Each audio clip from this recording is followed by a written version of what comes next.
age of the earth for dinosaurs and men having lived together. Well, that's a pretty big problem. If this is true, that's a very big problem for evolutionists because they've got these millions of years between them, and these millions of years are based really on the rock layers they are found in. And so if they have to put man and dinosaurs on the planet together, they've got to redate all their rock layers, and they're not about to do that. They are not about to do that. So would Noah have taken dinosaurs on the ark? How would they have fit? Well, we know we have these fossils. We know these animals existed. And they existed before Noah, before the flood. So were they on the ark? Well, I would say they most certainly were. But I think one of the things we have to make sure that we guard against is there's a lot of cartoonish pictures of arks where you have a little tiny ark and all these animal heads sticking up out of the top of it. But that's not really what the ark looked like. As a matter of fact, in Kentucky, they now have a full-sized, life-size ark they built called the Ark Encounter. And this thing is huge. I think you could have fit a lot of different animals on that thing. And the other part of that is there's no reason for us to believe that every animal that went on the ark was a full-grown, mature animal. They could have easily brought in smaller animals that were juvenile, and in the case of dinosaurs, a lot of them would just grow as they aged. They didn't really stop growing, so you could just get them when they're young, wouldn't be as big of a problem. So that kind of takes care of the Bible and what the Bible says about dinosaurs. So what about some of these examples? One of them is from ancient literature. There's a book that was called Natural Animal Kingdom. Now, I'm not sure how old this book is. It's very old, like more than 1,000 years. It's one of the very first attempts at cataloging animals the way this one did. And interestingly enough, it has one animal in there it describes as being very large. Now, if we were to compare this animal with an elephant is about 13 feet long from end to end. But this book describes a creature that is 30 feet long from end to end. 30 feet. So that's considerably larger, that's more than twice as big as an elephant. So there's some big critters there that people knew about. And I don't know what else they could have been but dinosaurs. Now in Texas, there's a river there called the Paluxy River. And this river is well known for having a lot of fossilized dinosaur tracks. And it has some really interesting ones in there. The first one, this one seems fairly clear-cut as to what you're looking at. So there's a human footprint, and then there's a dinosaur footprint that came along later on top of the human footprint. So evolutionists see this, they got to explain it. What's their explanation? It's faked, right? They faked this. Okay, so if you're going to fake this, how are you going to do it? Are you going to go find some mud and go put your foot in it and then go make a dinosaur print and put it in there and then wait for it to turn into rock? Well, no, you're not going to do that. That would take an awful lot of time. Probably what you would end up doing is you'd have to take a slab of rock and you'd have to chisel it in there. You'd have to carve it in there somehow. But there's a problem with that, because as you step into mud, what happens is the mud that's underneath your foot the layers tend to get squeezed together just a little bit. And so what they've done is they've taken a CAT scan of this sample, and they found that that's exactly what is happening with this rock layer, is that underneath the dinosaur print and underneath the human footprint, the layers are a little bit squeezed together from everywhere else in that sample. So it seems to support the idea that this couldn't have been carved, because if you carved it, there's no way you could change those layers once it turned into rock. You could not have changed them. So here's another one from the Paluxy River. Now here's two different sets of prints. And one of them, from the lower left to the upper right, appears to most definitely be a dinosaur.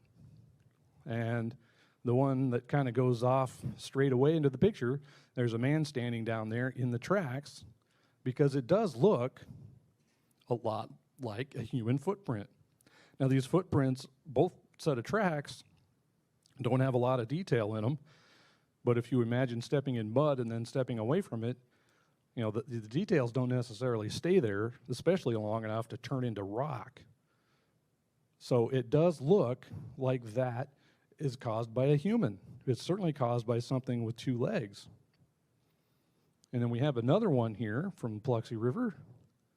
That is not terribly detailed, but it certainly looks like a human footprint. So how do we deal with this? And actually, if we go back one picture, that dinosaur track going from lower left to upper right, there's something missing from that, especially if you believe in the dinosaurs before the 1990s.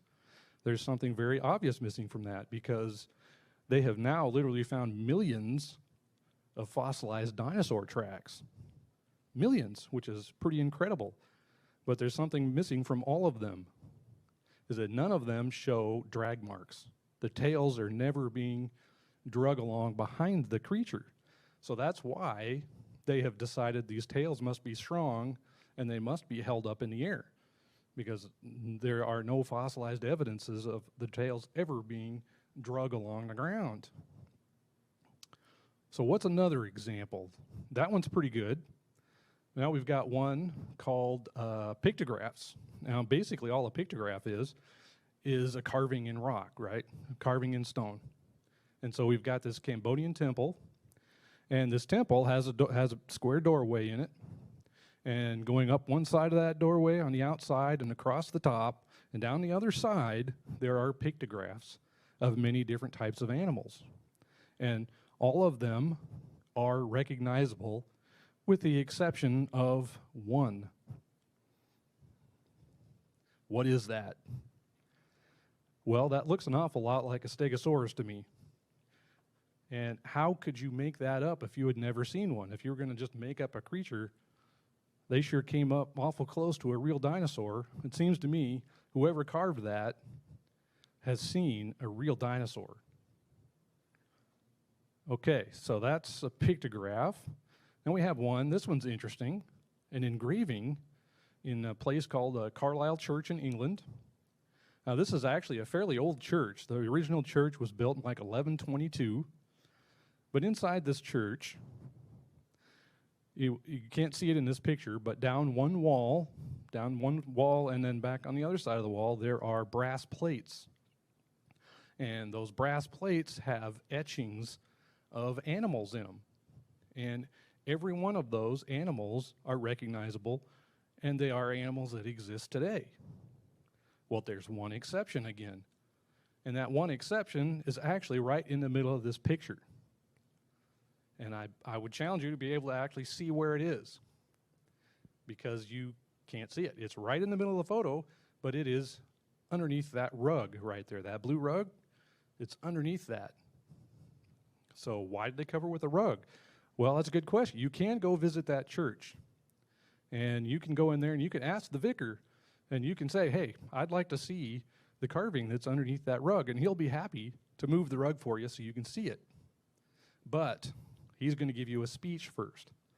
He's going to tell you how what you're going to see underneath there is just a mythical being, a mythical creature, doesn't exist, somebody just made it up and put it right in the middle of the church with all those existing animals around it.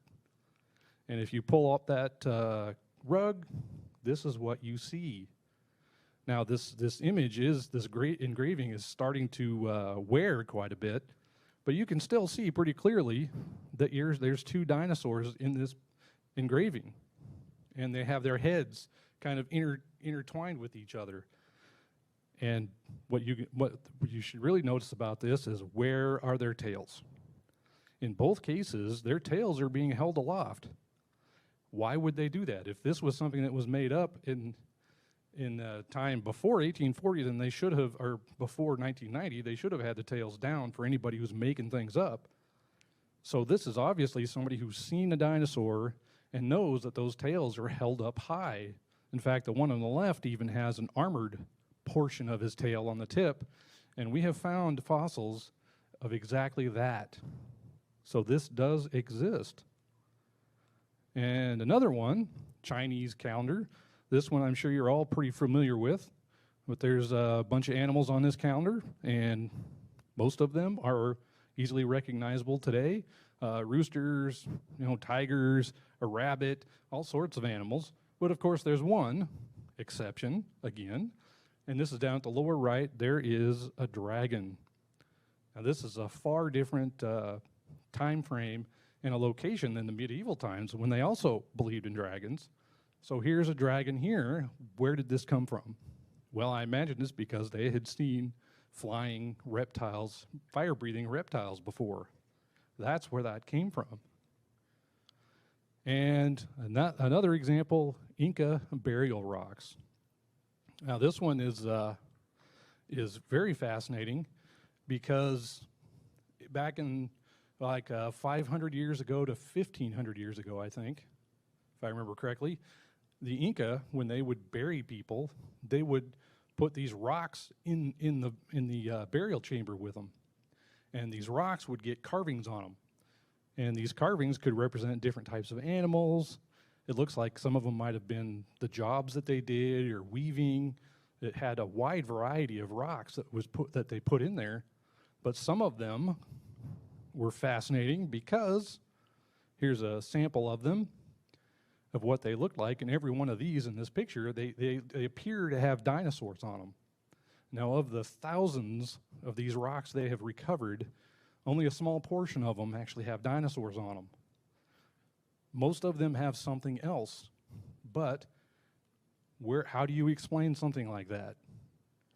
That most definitely looks like a T-Rex. How do you explain that one away? Here's another one. Another T-Rex. This one's got a person in front of him. Probably not a good day for that guy. And another one. Now here is looks like a Triceratops. And this last picture I have, it looks very similar to that engraving at the Carlisle Church. It looks very similar. And including having the tails up, it looks pretty interesting. Now if we go, actually, where did these rocks come from? Because they have, like I say, thousands of them. Why do they have so many? Well, back in about the 60s, this rich collector decided he wanted to get as many of these rocks as he could, and so he started paying this Peruvian guy to go and retrieve them and send them to him. So I don't know how much money this guy made, but he sent hundreds of rocks up to this guy. And eventually the government found out about it down there, and they decided they didn't like it, so they put a stop to it, and they arrested this guy. And for some reason, they had decided that he faked them all, that these couldn't be real, that he must have just made the whole thing up. And so they told him, says, you can either admit that you faked all of this, or we're going to send you to Peruvian prison. Well, apparently at the time, the life expectancy for inmates at a Peruvian prison was about 3 years. So he did not want to go to prison. So he admitted to faking all these things. But there's a few problems with that. Actually, they even had him pose in a picture holding one of these rocks and looking like he's carving into it. So I thought that was kind of interesting that they'd make him pose for that. But there are a few problems with this. One of them is that these rocks are covered with some sort of I forget what it was, a mineral, I don't remember what it was, that was growing on these things, that they could date and tell that it was hundreds of years old, that these carvings are not new. And if we go back a couple of pictures, this particular one is very interesting. There's something different about this picture that you probably haven't seen on a dinosaur before. And that would be the circles that are on his skin. Now, why in the world would he make this up and put circles on it? Certainly they'd never seen or heard of anything before like that. Well, in the 90s, again, about 1990, they came across some fossils that were so well preserved of dinosaur skin that they could actually see designs in them. And what do you think they found? They found that those dinosaurs had circles on them, just like are on this rock, as well as several other rocks. There's a bunch of rocks that for some reason are showing this circular pattern. Well, it turns out they actually did have that pattern on them. So it would be very unusual to try to figure out how he could have made that up. And then another thing is because there were thousands of these rocks that have been found, that they can look at them and determine that even from the ones that this guy had sent back up here, that there were multiple artists involved. Because just like with paintings, you can experts can look at a painting and figure out who painted it because of their style. Well, the same thing happens with these things, their style. Well, the same thing happens with these things, is there are many different styles, many different people who have contributed to these rocks. So it would be very difficult for him to fake all of this. In fact, pretty much impossible, because I don't know how he could have predicted some of these things that there's no way he could have known about. So those are some examples that we have. And those are pretty compelling on their own. But more recently, there's been something else that's come up that has been a real problem for evolutionists. They are scrambling around. They do not know what to do with this. And that is soft tissue in fossils.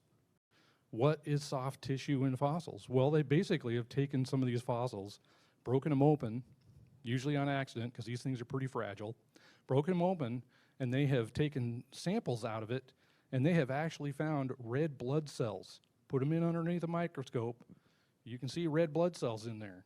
They've taken out blood vessels, and what they've done is they've taken them out and they've put them out and stretched them out. They were elastic, and you let go of them and they snap right back. Okay, so these samples are 65 million years old apparently, but yet these soft tissues still exist. Well, that's a problem because it couldn't possibly be there. And this is actually has come about because of a person called Mary Schweitzer. And I'll have a video of this here in a moment. But she is not a creationist, she is an evolutionist. And she was out on a dig and they had accidentally broken open one of their fossils. And they had a distinct odor of rotting flesh from inside a fossilized bone that's 65 million years old. Well, she didn't know what to do with that. And one of the explanations that came out for it is, oh, it must be some sort of a bacteria had gotten in there. And that bacteria is what they were smelling. So she decided that she was going to test this. And she took this soft tissue and she determined that it is most definitely reptilian in origin. So it was actually part of the dinosaur. And this video is interesting. It's actually from MSNBC. Didn't think you were going to watch MSNBC at church, but here we go. And it's an interview with Mary Schweitzer. And you pay attention to this. It's about 5 minutes long. And it is most notable that she is very uncomfortable in this interview, and that the people who are interviewing her are very uncomfortable. Now they're offering up some explanations for this, but they're always missing the real explanation. So let's go ahead and do the video.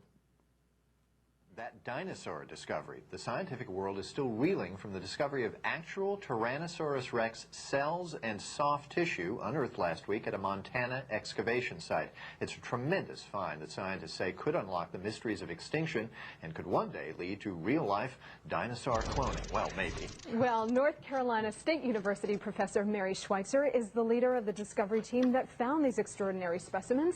She joins us now from Raleigh with more. Nice to see you, Professor. Thank you for having me. So tell us, how significant a discovery is this? Well, it has the potential to be very significant, but for right now, until we do further analyses, I think all we can say is it's really cool. Well, Professor, as I understand it, this was sort of an accidental discovery. You had to split one of the bones in half because it was simply too big to get into a helicopter, and in splitting the bone, you suddenly realized you had this soft tissue on your hands. Is that correct? Well, it wasn't quite that sudden. They had to split the bone in the field, as was reported, and when it got back to the lab and Carrie Ansell began preparing it, she reserved some of the fragments for chemical analyses, and so it was treated slightly different than most dinosaur bone is in the field. Is that amazing to find this kind of soft tissue in a fossil this old? And what can the soft tissue really tell us? Well, it's very amazing. It's utterly shocking, actually, because it flies in the face of everything that we understand about how tissues and cells degrade. It's not something that it's not something that any one of us could ever predict or hope for. And I think that it's important to remember that we don't know for sure what it still is. It looks like blood vessels, and it looks like bone matrix, and it certainly looks like cells, and it acts like cells. But we haven't done the chemical analysis that let us say what it is for sure. Professor, a word comes to us that the capillary structure or something that you've observed is actually very similar to that of an ostrich, and I'm wondering, is this add fuel to the idea that the dinosaurs and birds were in fact related? Well, potentially yes. Realize that the blood vessels in your bone look just exactly the same as well. Vessels at the level that we reported in the paper all kind of look the same. It's the molecular constituents that differ from one animal to another, or from animals to humans. So the potential is there to really tell some differences, but for right now, that's not something that we can address. How big a T-Rex are we talking about here, Professor? This one was quite a small T-Rex relative to, say, Sue that's on display in Chicago. It was significantly smaller, but it was also significantly older. And if I'm remembering what Jack told me correctly, it is the first appearance of Tyrannosaurus rex. So therefore, it's geologically, it's the oldest T-Rex on record. Would it have wanted to eat us, Mary? Was it a carnivore? You know, probably. That would be my guess. Now, is it possible to clone from this kind of tissue? Are we looking at, I mean, Ron and I were sort of making fun here of a real-life Jurassic Park, but is that possible? No. I think all of the obstacles that stand in the way between us and cloning a dinosaur, getting the DNA from the dinosaur is actually probably going to be the easiest, and that's not something we're anywhere close to doing. So once you get the DNA, it will be fragmented and chewed up into little tiny pieces. And so you'd have to figure out how to put all those pieces together. And then you'd have to figure out exactly what order to put them in. Then you'd have to figure out how many chromosomes that dinosaur had and make sure that all of the genes are arranged correctly on the chromosomes. And that's just for starters. Well, you've anticipated my next question. And let's assume that you can do all of that sort of thing. What might you learn from dinosaur DNA? Well, you know, I think it's really exciting to learn things like, you guys have probably heard of the idea of molecular clocks, which is a way of taking particular fragments of DNA and comparing them across taxa to get an idea of how quickly DNA might mutate or change. Now we have the opportunity to do that with something that's actually anchored in the fossil record. So that's one potential really exciting thing that might come of this. And one of the exciting things about this discovery, correct me if I'm wrong, is the fact that this stuff was fossilized as it was. At 70 million years old, you don't expect to find soft tissue, do you? Not at all. No. It was utterly shocking. So you have to sort of rewrite the book as far as fossilization goes, I assume. Well, that's the exciting part for me. I've always been very intrigued by how things change in going from a living being to part of the rock record. And like I said, a lot of our science doesn't allow for this. All of the chemistry and all of the molecular breakdown experiments that we've done don't allow for this. So if this material turns out to be actual remnants of the dinosaur, then yes, I think we will have to do some certainly rethinking of some of the basics of the model of fossilization. You know, well, Mary, when I was reading about this story, I was amazed that in some of the capillaries, when you went to pull them, they snapped right back. Are you amazed at the quality of these remains? Absolutely. 70 million years old, huh? It's just doesn't seem possible. But yes, you can actually take the vessels, and they do have internal components, and so you can take a probe and kind of squeeze those things out into solution, and the vessels are fine. It's just, I can't explain it, to be honest. Very cool. Well, Professor Mary Schweitzer, congratulations, and thank you very much for stopping by. Thank you so much. Okay, well, that video was just a little bit longer than I intended on it. We have an edited version that was a little bit better. It started close to the end where they started asking her about the 70 million years. So this thing is 70 million years old. They can't explain it. They have to rewrite the book on how fossilization occurs. They have to rewrite how cells could be saved that way. So that was kind of the gist of what was going on there. And in this case, she did cut the fossil in half, and she did cut a piece out of it to break it open. But the next guy, he's the one who actually broke one open. But it's interesting. I mean, they just, it doesn't seem possible. They don't know how to explain it, but they're trying to do it by, well, we need to rewrite how fossilization occurs. Well, no, I think fossilization's pretty well understood. I think what they need to rethink is the amount of time that has elapsed since those fossils were created. But they won't even consider that. They won't even consider that the 70 million years are anything but 70 million years. In fact, there was a movie that came out shortly after this interview, and it happened to have dinosaurs in it. And I'm sure a lot of you have seen it. It was called Jurassic World. Now, it had a scene in it called the gyrospheres. This is where these two young boys had gotten into one of these gyrospheres, and then they were kind of cruising around the territory. But as they were getting into it, they had a little line in there that they threw in, which I thought was interesting, because they started trying to explain away how this soft tissue can last so long. And the one kid turns to the other and says, oh, you know, these cells last so long because there's more iron in their blood, or there's extra iron or something. And somehow that iron is allowing these soft tissue samples to last for 70 million years, which they obviously didn't say that part. But I thought it was interesting that they used a popular movie to almost immediately try to push out another version of how this is happening. So that was one paleontologist. Now this guy, Mark Armitage, he is a creationist, and he had a very similar experience, except for this is the guy that when he went out, he had, I think it was a stegosaurus, something with a very large skull, and they were trying to dig it out of the rock, and it split open on him, and he said the same thing. He smelled rotting flesh. And he proceeded to test it and to find that, yeah, hey, there's soft tissue in here. There's soft tissue from dinosaurs inside this fossil. And so he proceeded to, about the same time, maybe a little after Mary Schweitzer, of writing a paper on this. Well, he didn't get any interviews on MSNBC. Instead, what he got was a pink slip.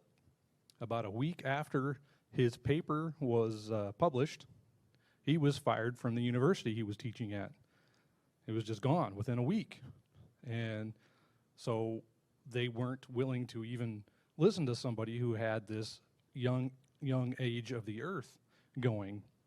So he had a quote that I think explains or sums up the problem that evolutionists have with this. And here it is. It says, if dinosaur fossils are young because soft tissue in them are young, then the rock layers that they are in are young. If the layers are young, then the earth is young. Then Genesis is a book of actual history. I think that's a really good summation of the problem they're dealing with. They cannot allow these dinosaur fossils to be only a few thousand years old, as the Bible teaches. So some of the quotes that we got out of this video is amazing and shocking because it flies in the face of everything we understand about how cells degrade. Well, I'm not sure that it does, but we need to rewrite the book on how fossilization occurs, and science does not allow for this. Doesn't seem possible. I can't explain it. So these are all quotes right out of the video, and that's the reason they can't explain it is they won't allow themselves to consider the one explanation that takes care of it all, which is that God created it. Amen.